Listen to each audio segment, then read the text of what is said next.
All right, I just want to show you a couple manipulation rules that are important and specific to inequalities.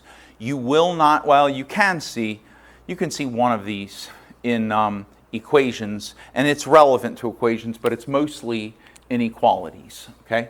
Let's say we're looking at this, and let's say this I'm going to call the multiplication and division of a negative. Let's say I subtract 5x here, and I subtract 5x here. So this is going to become negative 2x. This is going to cancel out, okay? I don't want to cross it out because I want to reuse it again. Over here, I'm going to subtract 7. That's going to cancel out, and I'm going to subtract 7 here. Bring down the greater than or equal to. 16 minus 7, that's going to be, that's going to be 9, okay? And so what we're going to do now is, to get x by itself, is we're going to divide by negative 2. Okay, so this is not the same thing as having a negative over on the right side. Don't think like that. This is only when, if you multiply or divide by a negative number, you have to reverse the inequality symbol. This greater than or equal to is now going to become less than or equal to. We'll cancel this, bring down the x, and this will now be, this negative does not belong in the denominator, it belongs in the numerator or out front, negative 9 over 2. And so x is now less than or equal to negative 9 over 2, okay?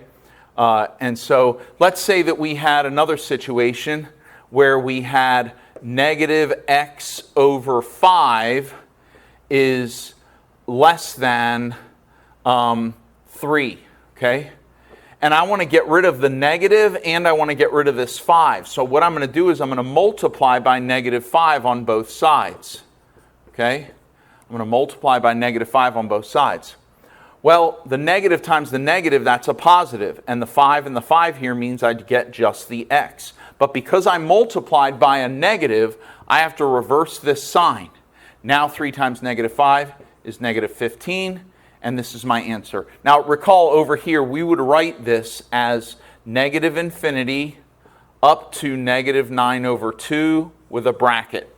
This one we would write as negative 15, comma, infinity, and it wouldn't be a bracket because there's no or equal to, okay? Now I want to show you one more way that you could handle this other than dividing by a negative. Now let me show you a reversal of an inequality answer, okay? So instead of subtracting 5x, what I could do is subtract 3x from both sides. Cancel over here, bring, 5x minus 3x is 2x.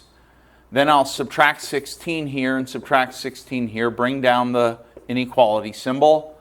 Over here, this is going to cancel. 7 minus 16 is negative 9, okay? And so now what I'm going to do is I'm going to divide by 2 on both sides. Look, I'm not dividing by a negative. I'm dividing by a positive. So what I wind up with is the negative 9 over 2 greater than or equal to x. But I don't like to write my inequalities like this. This doesn't make sense. We never say negative 9 over 2 is greater than or equal to x, okay? We always do it in terms of x. For example, this is what we call the passive voice. We want it in the active voice. We want to say x first. So what I'm going to do is I'm going to put the x over here. I'm going to put the negative 9 over 2 over here. I'm reversing everything. And I'm going to reverse the symbol. There we go. So I've reversed the symbol, I've reversed the x, and I've reversed the negative 9 over 2. And now I have x is less than or equal to negative 9 over 2, which is exactly what I had before when I solved it the other way. And the bracket, and here's our answer in interval notation. Okay? All right, excellent.